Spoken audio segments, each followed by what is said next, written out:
पढ़ा। तो खाद्यर उत्स कौन ना प्रत्येक जीवर वैशिष्ट्य हूँ कौन ना जन्म वृद्धि विकास एवं प्रजनन एवं मृत्यु। तो प्रथमे गोटे छोट छुआटे जन्म होची तार वृद्धि घटुची विकास घटुची तापर से बड़ होला पर कोन होची जन्म करूची देन तापर कोन होची ना मृत्यु घटुची। तो आमे जते बेले छोटरू बड़ होची समस्त खाद्य खाउची तो समस्त कार्य पाई हमर कोन होची ना खाद्यर आवश्यकता होची। तो कारण खाद्य हमको शक्ति मिलता है शक्ति मिलले आमे कार्य करि परिबा। तो तेणु खाद्य को जीवन धारण उत्स बोली कहा जाए एवं एहा द्वारा जीवन समस्त मौलिक आवश्यकता पूर्ण होता है। तो खाद्य आम समस्ते खाऊे छोटू बड़ पर्यंत मनीष हो पशु पक्षी हो कीट पतंग हो समस्त खाद्य खाऊँ। तो खाद्य खाइले हम बंची पार निजर कार्य भी कर शक्ति भी मिल पार। तो आम जो खाद्य खाऊे तो विभिन्न प्रकार खाद्य खाऊे जमीक उद्भिद ठार खाद्य खाऊे प्राणी ठार खाद्य खाऊे। तो उद्भिद जैसे खाद्य गुड़ा जमी आम खाद्य शस्य गुड़िक जाऊँगी धान कि मुग बिरी एगुड़ा सब जाऊँगी उद्भिद ठार विभिन्न पनीपरिया ताकू भी आम खाऊे। प्राणी जातीय जमी मांस माछ अंडा क्षीर एगुड़ा सब खाऊे। तो एगुड़ाक जो उद्भिद ठार और प्राणी ठार मिलूँ तो सहीटा को प्रथम तालिका करुच्ची तो केमी क्या मिलूँ कौ कौ जिन आम जो भातटी खाऊे तो फास्ट केमती होची ना चाउल चाउल आम पानी पकाऊे ताप देला कौन होची ना भात होची। तो सेटा आमको कौन मिले ना उद्भिद मिलला चाउल ताको आम खाद्य रूपे ग्रहण करुचे। सेमती का मुझे तुमको भी रुटी रुटी सेमती आम कौन होची ना उद्भिद ठार मिलूची गहम आछी से अटा दी होची अटा को चकटा हम से पानी लुण पड़ो तापर कौन होची आवश्यक उपादान होची कौन ना अटा पानी आउ लुण से रुटीटा आमर तैयारी होची। तो उद्भिद ठार मिलला किंतु पानी आउ लुण जोटा कि हमको उद्भिद ठार मिले ना। देख मु गोटे खाद्यर नाम नौची एवं आवश्यक उपादान।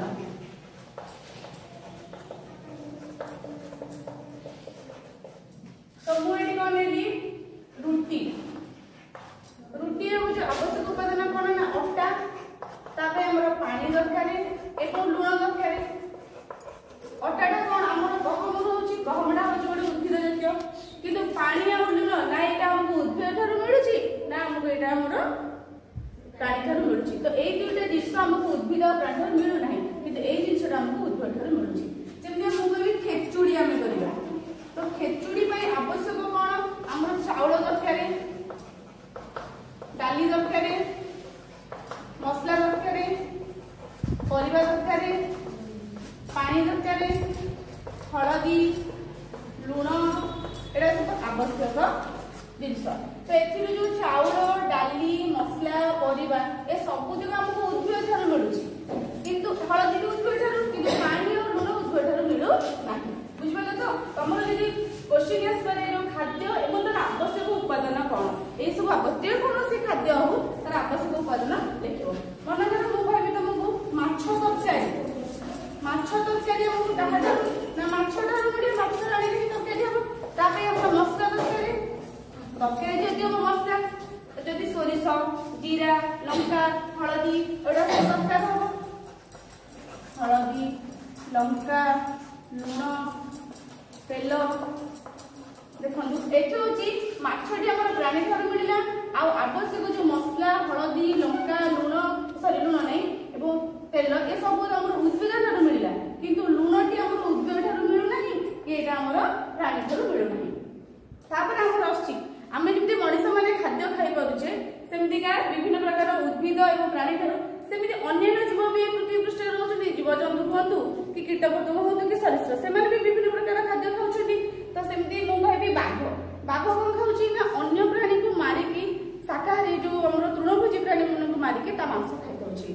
तापर मुझे कहबी ठेकुआ ठेकुआ कौन खाऊँ ना गाजर खाइब घास खाइब सी खाद्य सेटा सब खाइब हरिण विभिन्न गछर पत्र खाइब। तो मनीष सहित अन्य जीव निज निजर खाद्य खाई।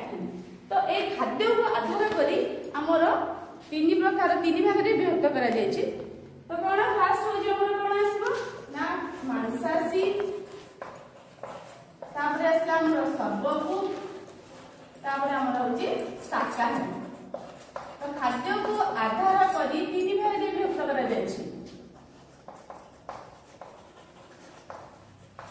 कौन कौन कहली मांसाशी सर्वभूक शाकाहारी। मांसाशी को माने ना जो माने केवल अन्य प्राणी को मारिकी खाई थांती से माने जिबे मांसाशी केवल अन्य प्राणी रो मांस जो माने खाई थांती अन्य प्राणी रो मांस जो माने खाई हैला एग्जांपल कोन जीवार नाम रो जीव बाघ सिंह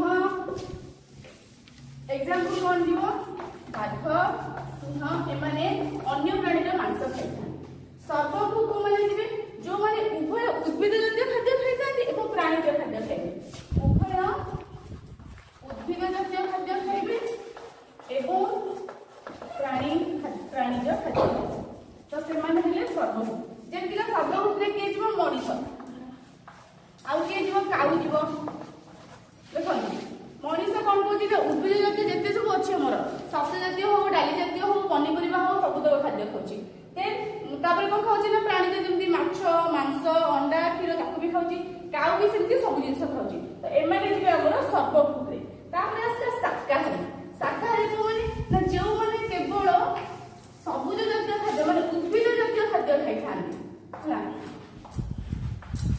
जेमति का हमर किए जीव ना हाथी हरिण गाई छेली एमाने सब केवल गछ लतार पत्र खाई थांती से माने हेले शाकाहारी प्राणी केवल उद्भिद जातीय खाद्य खाई थांती तो खाद्य को आधार कर तीन भाग विभक्त कर देउची गोटे मांसाशी सर्वभू आ गोटे होची शाकाहारी तो तुम बही रे खाद्यर उच्च हम खाद्य जो पाउची उपादान कोथुरु सेगुडा को तुमको पढेली मो खाद्य को आधार कर केते भाग विभक्त कर देइची सेटा तुमको पढेली ए सब गुडी को तुमको मो पीडीएफ माध्यम रे नोट पठेई देबी एवं तुमे माने ए बही रो क्वेश्चन आंसर करबो जदि किछ डाउट तुमको थाए पछेई परबो।